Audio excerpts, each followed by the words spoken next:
Word of indigenous people, हमारे लिए गौरव की बात है कि विश्व आदिवासी दिवस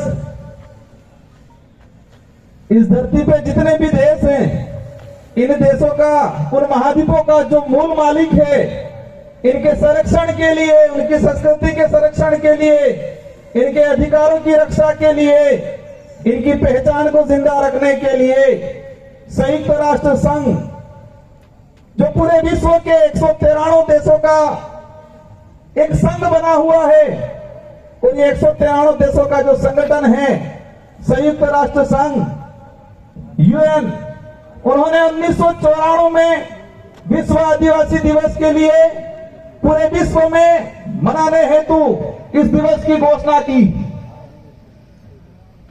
आप सबकी मेहरबानी की वजह से, डूंगरपुर बांसवाड़ा की जनता की मेहरबानी की वजह से, आप सबके सहयोग की वजह से मुझे सांसद बनके दिल्ली में जाने का अवसर मिला, और मैंने प्रयास किया कि संविधान के अंदर आदिवासी समुदाय के लिए क्या क्या अधिकार हैं। संविधान के बाद जब 1952 से लगा के 2024 तक भारत की संसद के अंदर आदिवासी अधिकारों को लेके जितने एमपी एमएलए गए, विधानसभा में एमएलए गए, सांसद बन के गए संसद में, तो हमने प्रयास किया कि इन लोगों ने क्या किया, अब तक क्या किया। एक बात को लेके कंफ्यूज था। कुछ लोग कहते हैं कि संविधान में आदिवासी शब्द नहीं है, इस बात को गौर से सुनना। कुछ लोग कहते हैं कि संविधान में आदिवासी शब्द नहीं है, संविधान के अंदर शेड्यूल ट्राइब, जनजाति शब्द का संकलन है। तो हमने प्रयास किया कि आदिवासी शब्द कहां से खत्म किया गया, तो संविधान की डिबेट पड़ी, और संविधान की डिबेट में जयपाल सिंह मुंडा ने जो बात रखी उसको मैं अगली कड़ी में रखूंगा।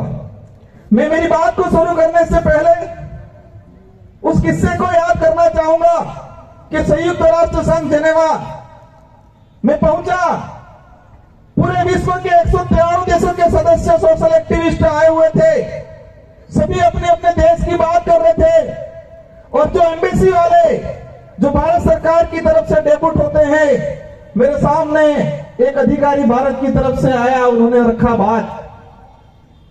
उन्होंने 1982 से लगा के 2024 तक विश्व स्तर पर आदिवासी समाज की, भारत के आदिवासियों की पहचान क्या रखी, उसके बारे में बात रखी। साथियों, मुझे गर्व हो रहा था कि मैं भारत के 14 से 15 करोड़ आदिवासियों का प्रतिनिधित्व करने यूएन में गया हुआ था, और मुझे उस समय तकलीफ हुई कि जो राजनीतिक राष्ट्रीय पार्टियां भारत देश के अंदर 14 से 15 करोड़ आदिवासियों को वोट बैंक मात्र समझ के रखती है, इनकी पार्टियों में आदिवासी विंग बनी हुई है, आदिवासी नाम से उनके संगठन बना दिए हैं, और आदिवासी समुदाय को वोट बैंक के रूप में यूज करते हैं। लेकिन यही पार्टियों का प्रतिनिधित्व जब इनकी केंद्र में सरकार होती है, और जब भारत की तरफ से उस विश्व पटल पे बात रखते हैं, तो वो क्या कहते हैं कि भारत में कोई आदिवासी समुदाय स्पेशल नहीं रहता है। यही राजनीतिक पार्टी वाले केंद्र में सत्ता 1982 से लगा के 2024-25 तक और 2026 तक ये रखते हैं कि भारत में स्पेशल इंडिजिनस पीपल नहीं रहते। तो मुझे उस समय तकलीफ हुई कि ये राजनीतिक पार्टी आदिवासी समाज के नाम से आदिवासी संगठन बना के, उनकी पार्टियों में विंगे बना के, बड़े बड़े कार्यक्रम करके आदिवासी समाज का वोट लेती है, मिसयूज करती है, लेकिन अंतर्राष्ट्रीय स्तर पे आदिवासियों की पहचान को खत्म करने का काम किया गया इन लोगों ने। इस बात को भी हमें गंभीरता समझना है कि आदिवासी शब्द को लेके हमारे समाज के लोगों में हीन भावना डालने का काम किया था इन लोगों ने। आजादी के बाद जब बात आती थी हमारे समाज के आइडेंटिटी को लेके, तो एक भावना डाल दी थी, आदिवासी मतलब कमजोर, पिछड़ा हुआ, अपने आप में हीन भावना प्रकट हुई। और ये हीन भावना जब गांवों से व्यक्ति शहर में गया तो अपने आप को आदिवासी कहने में शर्माता था। इस विचारधारा की बदौलत जो आज से 5 साल 10 साल पहले हमारे इस क्षेत्र का भाई अपने आप को आदिवासी कहने से कतराता था, डरता था, हिचकिचाता था। आज गर्व से कहता है कि मैं आदिवासी हूं। ये उपलब्धि हुई है इस विचारधारा की। कुछ लोग कहते हैं क्या किया, क्या हुआ? जिस समाज के अस्तित्व को खत्म करने का काम किया था, जिस समाज की पहचान को मिटाने का काम किया था, उस समाज को आत्मनिर्भर बनाने का, उस समाज को गर्व से अपने आप को आदिवासी कहने का अधिकार दिलाने का, उनके अंदर हौसला पैदा करने का काम किया इस विचारधारा। जब संयुक्त राष्ट्र के अंदर देखा गया 1982 में, मेरा जन्म तो 1992 का है, मेरे जन्म से 10 साल पहले जब भारत सरकार का प्रतिनिधित्व गया, उन्होंने कहा कि भारत में कोई इंडिजिनस पीपल नहीं रहता है। 1979 के अंदर विश्व पटल पे आईएलओ कन्वेंशन 159 पास हुआ, तो भारत सरकार ने साइन नहीं की। आईएलओ कन्वेंशन 169 क्या है? पहली बार सुना होगा आपने। इंटरनेशनल लेबर जो ग्रुप बना था, अंतर्राष्ट्रीय श्रम संगठन, इसमें यह प्रावधान था कि विश्व में किसी भी देश पे जो आदिवासी समुदाय पारंपरिक रूप पे जिस जमीन पे रह रहा है, उस जमीन का मालिकाना अधिकार उस आदिवासी परिवार को मिलना चाहिए। यह उस कानून में था। उस कानून में यह प्रावधान था जो आईएलओ कन्वेंशन 169 जो है कि आदिवासी इलाके में आपको खनन करना है। कोई भी देश की सरकारें तो आदिवासी इलाके में अगर खनन करती है तो इनको खनन करने से पहले उन लोगों से अनुमति लेनी होगी। वही 5वीं अनुसूची, 6वीं अनुसूची में भी प्रावधान है और पैसा एक्ट में भी प्रावधान है, लेकिन भारत सरकार ने साइन नहीं किए कि हम साइन नहीं करते।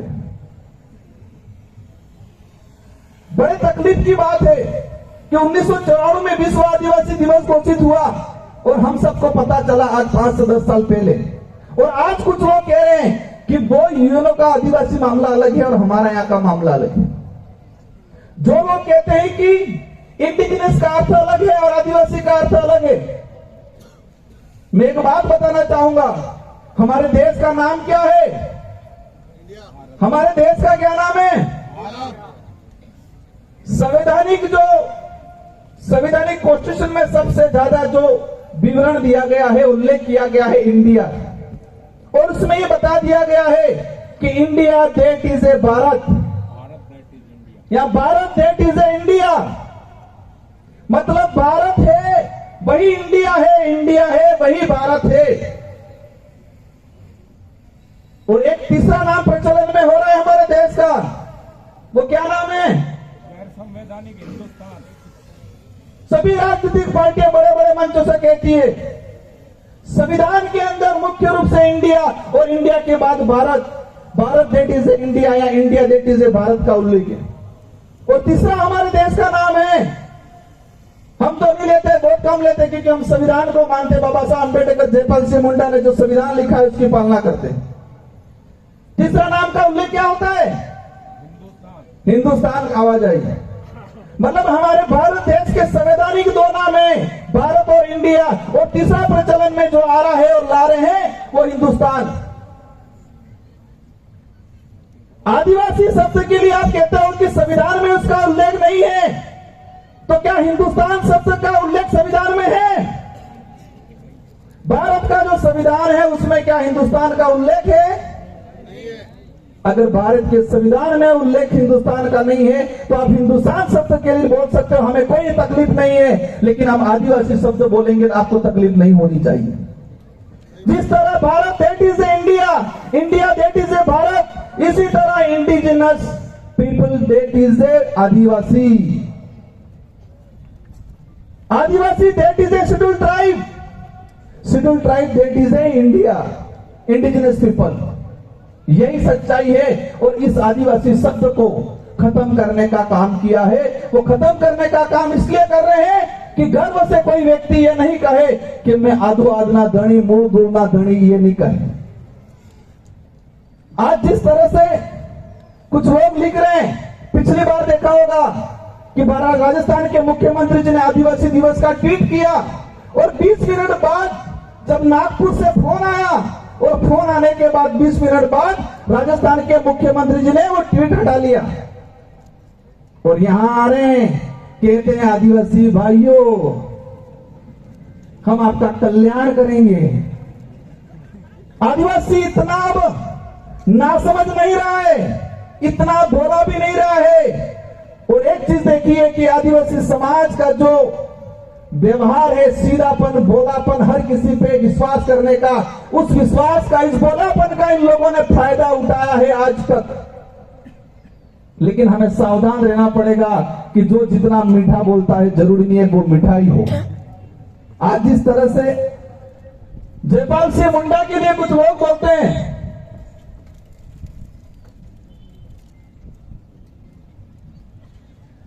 आज जिस तरह से जयपाल सिंह मुंडा, मैं एक बात बताना चाहूंगा, भारत का देश के संविधान निर्माण में बाबा साहब अंबेडकर जो आदिवासी दलित पिछड़ों के अधिकारों के लिए, समानता के लिए, इस देश में स्वतंत्रता के लिए जो प्रावधान किए, और विशेषकर जयपाल सिंह मुंडा जिन्होंने विशेषकर आदिवासी समाज के हक अधिकारों के लिए, उनकी पहचान के लिए संविधान सभा में अगर मजबूत पैरवी नहीं की होती तो जो आदिवासी दलित समुदाय आज अधिकारी बन के, नेता बन के, टाई पहन के, सूट बूट लगा के और टाई बेल्ट पहन के घूम रहा है, अगर वो जयपाल सिंह मुंडा और अंबेडकर साहब नहीं होते तो आज उनके आगे तो हांडी होती और पीछे झाड़ू लगाया हुआ होता।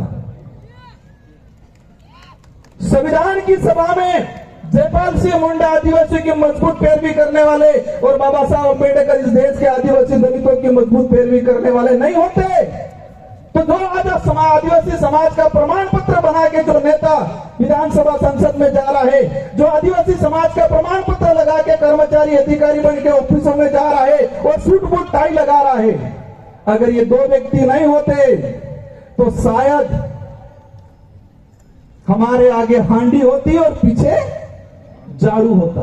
क्योंकि आदिवासी दलितों को इस देश में पढ़ने का अधिकार हजारों सालों से नहीं था, इस संविधान ने हमें दिया। और आज जयपाल सिंह मुंडा के लिए कहते हैं कि जयपाल सिंह मुंडा तो ऐसे ही था, संविधान में बकवास करता था।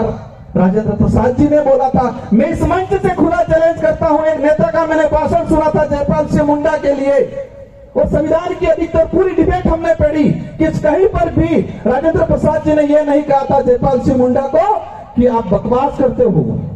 ये जरूर देखा और मैं उनको धन्यवाद देना चाहता हूं कि तुम्हारी वजह से मुझे संविधान की डिबेट पढ़ी और जयपाल सिंह मुंडा ने आदिवासियों के अस्तित्व के लिए, उसकी आइडेंटिटी के लिए, उनके अधिकारों के लिए कितना लड़ा पड़ा वो मैं समझा। और जयपाल सिंह मुंडा के लिए मेरे मन में जो भाव थे उससे और बढ़ गए, मेरे मन में जो इज्जत थी वो और बढ़ गई। एक बात जयपाल सिंह मुंडा ने संविधान में कहा था, संविधान की सभा में कुछ सदस्यों ने आदिवासी समाज को अल्पसंख्यक में गिनने का प्रावधान दिया, मतलब चर्चा की थी कि आदिवासी समाज को अल्पसंख्यक में गिनो। तो जयपाल सिंह मुंडा ने कहा था कि आदिवासी समाज को दया के रूप में अल्पसंख्यक गरीब में चिन्हित करने की भूल मत करना। आदिवासी समुदाय इस देश का मूल मालिक है, प्रथम नागरिक है, ये जयपाल सिंह मुंडा ने कहा था। साथियों, बड़े दुर्भाग्य की बात है कि हमको 5000 साल पुरानी काल्पनिक एक एक बात बताई, लेकिन 50 साल पहले की, 100 साल पहले का, 200 साल पहले का इतिहास हमको नहीं बताया इन लोगों ने। ये जो लड़ाई है हमारे अस्तित्व को बचाने की, उसको हमें लड़ना है। और जयपाल सिंह मुंडा ने एक बात बोली थी, लोकतंत्र की जो बात आती है कि हमें लोकतंत्र, आदिवासियों को लोकतंत्र सिखाने की जरूरत नहीं है। आदिवासी हजारों सालों से लोकतांत्रिक व्यवस्था को जीते आ रहा है और दुनिया और आप सबको आदिवासियों से लोकतंत्र सीखने की जरूरत है। देख रहे हैं, और मैंने एक बात पे गौर किया, एक ऐसी विचारधारा है इस देश के अंदर, और वो विचारधारा आदिवासी हो, दलित हो, किसी भी वर्ग का गरीब व्यक्ति है, किसी भी समाज का जो मानवता में विश्वास करता है, वैज्ञानिक दृष्टिकोण रखता है, उन सबके लिए घातक है। और आप भी गौर करना कि एक वो विचारधारा है जिस विचारधारा ने अंग्रेजों का साथ दिया था, आजादी का विरोध किया था, तिरंगा झंडे को जलाने का काम किया था, संविधान को जलाने का काम किया था। और तिरंगा झंडे को उनके जो मुख्यालय थे, उन मुख्यालय पे 25 साल तक तिरंगा झंडे को नहीं फहराया था। और आज तिरंगा झंडा घर घर बांट रहे हैं, आज घर घर बांट रहे हैं। वो वही विचारधारा है जो जयपाल सिंह मुंडा को बदनाम करती है, वो वही विचारधारा है जो संविधान की पुस्तक को जलाने का काम करती है, और वो वही विचारधारा है जिसने संत सुरमाल महाराज की भक्ति को खत्म करने का काम किया है। वो वही विचारधारा के लोग हैं जिन्होंने रास्तापाल में कालीबाई कलासुआ, नानाबाई सेंगाबाई पे गोलियां चलाने का काम किया था। वो वही विचारधारा है जिस विचारधारा ने गोविंद गुरु के महाराज के नेतृत्व मानगढ़ में हमारा आंदोलन हुआ, बिलराज कायम करने को, उसको खदेड़ने में सहयोग करने का काम किया। और वो वही विचारधारा है जो आज आजाद भारत में आदिवासी शब्द को खत्म करने की काम कर रही। उस विचारधारा के कुछ नेता बोलते हैं कि ऐसे हो जाएगा, वैसे हो जाएगा। तो जयपाल सिंह मुंडा ने संविधान सभा में एक बात और बोली थी नेताओं के लिए, भविष्य में आज जो पनपे हैं उनके लिए। क्या बोला था कि आदिवासी समुदाय को विशेष सुरक्षा की आवश्यकता नहीं है। भविष्य में आदिवासी समाज को भविष्य में जो मंत्री और नेता बनेंगे, जो भ्रष्ट नेता और मानसिक गुलामी की जंजीरों में जकड़े हुए जो नेता बनेंगे, इन नेताओं से आदिवासी समुदाय को सुरक्षित रखने की जरूरत है। ये बात बोली थी जो आज हमें प्रतीत हो रही है। कौन कौन खतरा मंडरा रहा है? साथियों, मैं अंतिम एक टॉपिक पे बात करके मेरी बात को समाप्त करना चाहूंगा कि मानगढ़ का जो इतिहास बिलराज कायम करने का 1913 में 1500 हमारे भाई मर गए, और इसी इतिहास को खत्म करने का काम एक नेता ने किया, पत्र लिख के, और हमारी राजस्थान पाठ्यक्रम की पुस्तक से उस इतिहास को हटाने का काम किया। साथियों, ये जो लड़ाई है, उस लड़ाई को हम कलम और कागज से लड़ना पड़ेगा। एक दौर चढ़ा था लड़ाई का। आजादी से पहले आक्रमणकारी हथियार लेके आए, हमारे पूर्वजों ने हथियार से उनका मुकाबला किया। आजादी के बाद फिर प्रचलन चला कि जो चटलू बोले एटलो इनो साले खला कहता कि बोले इन्हें बोगड़े वैसे नहीं बोले इन्हें गांव पड़ जा रहे हैं। अब दौर आ गया है कलम और कागज से हम पे आक्रमण हो रहा है, कागजों में मारा जा रहा है। कुछ लोग कहते हैं एट्रोसिटी, छुआछूत खत्म हो गया, बिल्कुल टचेबिलिटी का था वो खत्म हो गया, कागजों और कलम का खत्म नहीं हुआ है। कुछ लोग रहे ऐसे। इस आदिवासी इलाके में रहने वाले प्रत्येक वर्ग का हम सम्मान करते हैं, और कई लोग हमारे साथ जुड़े हुए हैं जो वैज्ञानिक दृष्टिकोण रखते हैं, जो मानवता में विश्वास रखते हैं, लेकिन जो मनुस्मृति को फॉलो करते हैं वो आज भी ऊंच नीच की भावना रखते हैं। हम चाहते हैं इस इलाके में रहने वाला प्रत्येक वर्ग वैज्ञानिक दृष्टिकोण और मानव को इंसान समझे, समान समझे, उस भावना से हमको मिलजुल के रहना है। और गोविंद गुरु महाराज का, संत सुरमाल महाराज का, हमारे पुरखों का जो बिल प्रदेश कायम करने का जो सपना था, उसको पूरा करना है अपन सबको मिलके। और बिल प्रदेश कोई हमारी अकेले की लड़ाई नहीं है, मेरे अकेले की, अपने अकेले की नहीं है। इस लड़ाई को लेके कई नेताओं ने, पूर्व में भाजपा के भी थे, बीजेपी के थे, उन्होंने भी उठाया। नंदलाल जी को याद करना चाहूंगा, उन्होंने उठाया। दिलीप सिंह बुनिया मध्य प्रदेश उन्होंने उठाया। सोमजी भाई डामोर गुजरात के थे, 4 से 5 बार के सांसद थे, उन्होंने बिल प्रदेश की लड़ाई को लेके बात रखी। इसलिए इस लड़ाई को हम सबको मिलकर लड़ना है। अंतिम कहना चाहूंगा, आपको क्या करना है? हमारे बच्चों को पढ़ाना है, अच्छी शिक्षा देनी है। मैं समझ रहा हूं आदिवासी इलाके में स्कूलों के हालात खराब है, भवन नहीं है, टीचर नहीं है, और जो टीचर पढ़ा रहा था उन सबको ट्रांसफर करने का काम किया है। हम कोशिश करेंगे, हम जनप्रतिनिधि है, लेकिन फिर भी विपरीत परिस्थिति में आप सबको मिलकर हमारे बच्चों को पढ़ाना है, नशे पत्ते से दूर रखना है। बाकी ये चीजें नहीं करेंगे तो हम गर्त में चले जाएंगे। इन्हीं शब्दों के साथ आप सबको धन्यवाद, आभार। एक अनुरोध करना चाहूंगा, मेरे 2 साथी हैं विधायक जी, हमारे जिला अध्यक्ष जी, 3 से 4 और ये 2 सांस्कृतिक कार्यक्रम बाकी हैं। और ये विश्व आदिवासी दिवस त्योहार है, कोई एक दिवस नहीं है, एक दाड़ो नहीं है, ये त्योहार है। और उस त्योहार में मन बना के रख लेना है कि हम रहे नहीं रहे, हमारी पीढ़ी को उस अनुरूप बना के जाना है कि त्योहार के रूप में मनाएं, और हमें कम से कम सुबह 11 बजे से लगा के शाम को 5 बजे तक रुकना है, 6 बजे तक रुकना है। ये परिपाटी बनानी है। साल में एक बार आ रहा है ये त्योहार हमारा, तो एक बार साल में एक दिन तो हम दे ही सकते हैं। इसलिए इन्हीं शब्दों के साथ जो वक्ता रहे हैं उनकी बात को सुनना है।